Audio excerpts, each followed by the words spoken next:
Welcome to Buckets. This is Action Network's basketball betting podcast presented by FanDuel. I'm your host, Maria Marino, and joining me today is Action Network contributor and her Hoop Stats analyst, Dano Mattia. Dano, it's good to see you again. How you doing?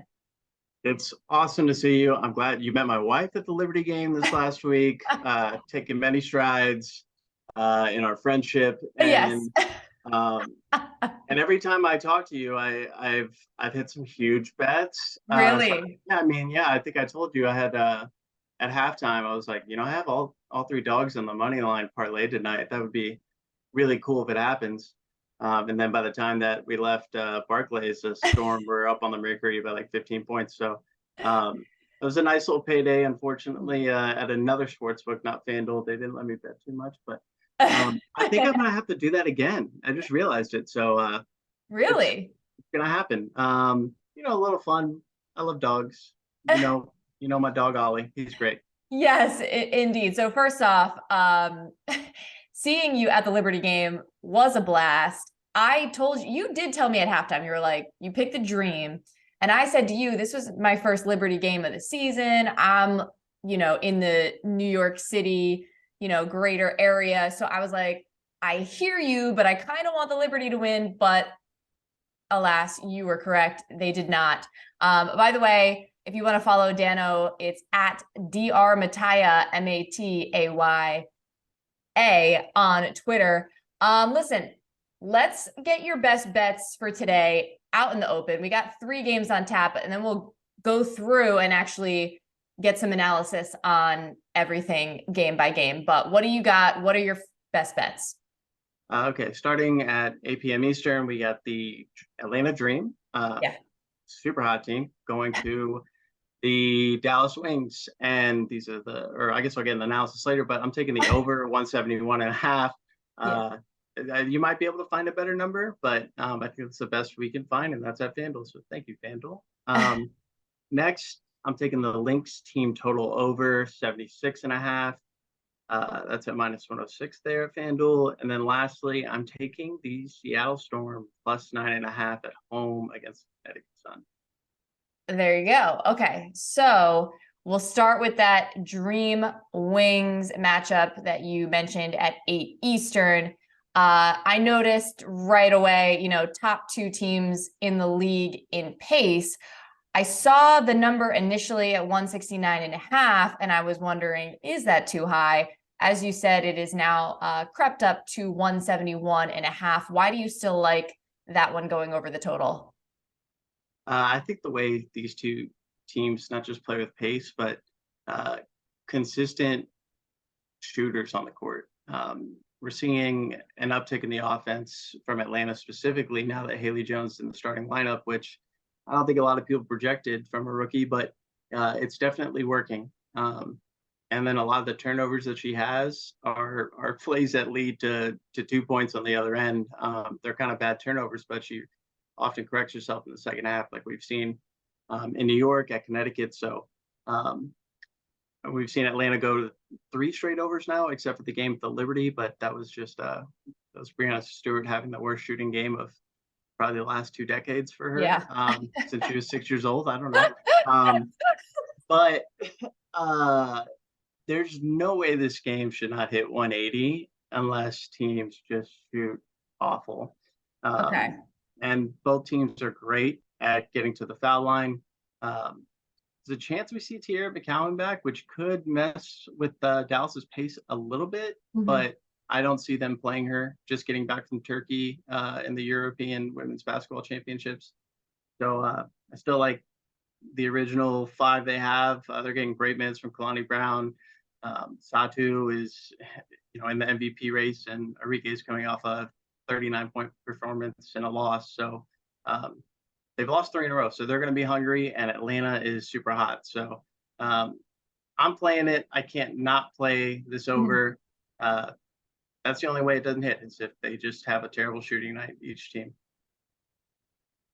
Okay, fair enough. Dallas obviously, oddly, has lost 3 straight coming into this. Atlanta has won 3 straight, and you mentioned that Atlanta has hit their team total over three straight times. So, I mean, they must have figured something out, particularly on the offensive end. Dallas, I have a feeling, I mean, I almost feel like there's a little bit of do theory with regard to this spread. Like, I might lean, like, I know you like dogs, but I might lean Wings -3.5 in this one, as far as that's concerned. But either way, I think they're going to be hungry and wanting to run up and down and score a lot. So I appreciate that pick. Let's move on to the next game. So Lynx at Sparks, -5.5 at 10 Eastern. And I'm calling this the belated revenge spot because we talked about on our podcast last week that Friday night should have been a revenge spot for the Sparks taking on the Lynx. Yeah, I heard them talk about that. Yeah, so I mean, the Sparks having dropped, 2 to Minnesota in the last week and a half. But your pick on this was the Lynx team total over. Mm-hmm. I don't find anything about this Sparks team that definitely scares me. I think seeing the effects of the absence of Lexi Brown is definitely showing. And they're going through some obvious growing pains. They inserted Zycook in the starting lineup recently. You're not really getting that much. 2 blown leads, blown covers in the last 2 games. I think they were up 10 in that game that you're referencing last Friday. Mm-hmm. It's hard to beat a team 3 times for sure, especially in like 3 times in 2 weeks. Yeah, I don't understand the schedule at all. But because I feel like they're playing like every other day. But Minnesota do have a good nugget for the spread too. Teams that have played against the Aces are 5-2 against the spread in their next game. Also 5-2 straight up. So, you go take your beating in Vegas, get your mind right, and you go back and get a chance to play against the Sparks again, who you have that competitive edge against. You've beaten them before. Yeah. Nafisa Collier's playing great. They're getting good minutes off the bench from Lindsay Allen.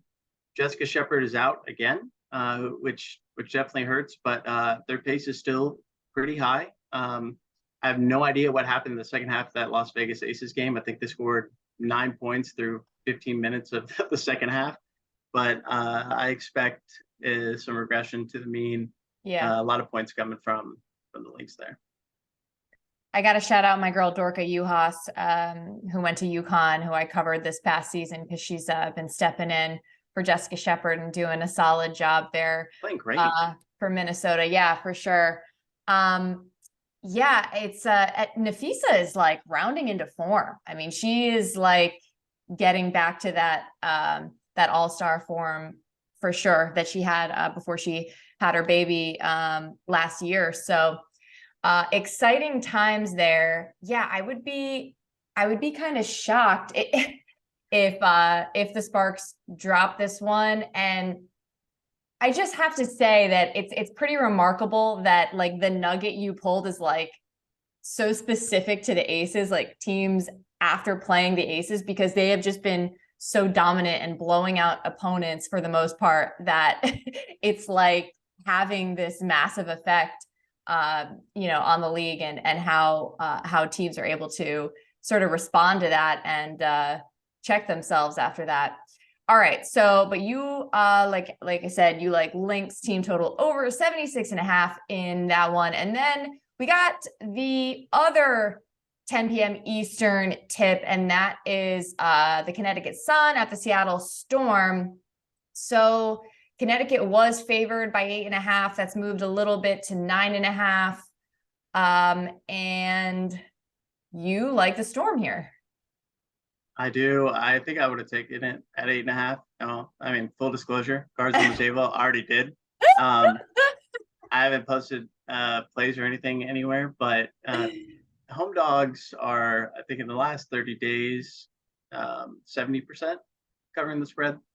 And Seattle, for as bad as they've looked in some games, specifically against the Las Vegas Aces, they have good things going. As he's playing at, a near all-star level, you have Jewel Lloyd.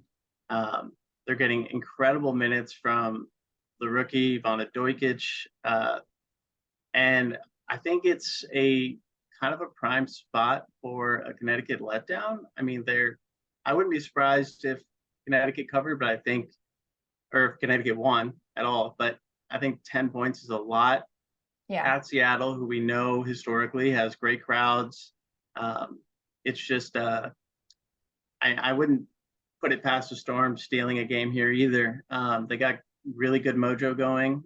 We saw what happened recently. They went down to Dallas and almost led wire to wire against a team who had lost 2 in a row. Jewel Lloyd gets you 40. Hard to lose when that happens, but I also lean the over here. I think it's pretty low at 157. The Sun defense is all right, but I think if you look at some of the advanced stats at what post players are doing against Brianna Jones, there are some liabilities on the defensive side. And Ezzy, for how great she's becoming from not just scoring inside, but I think she had 3 threes against Dallas. It's a dynamic team. They're different, and they're young and fearless. So I'm happy to take a 10-point dog. At home.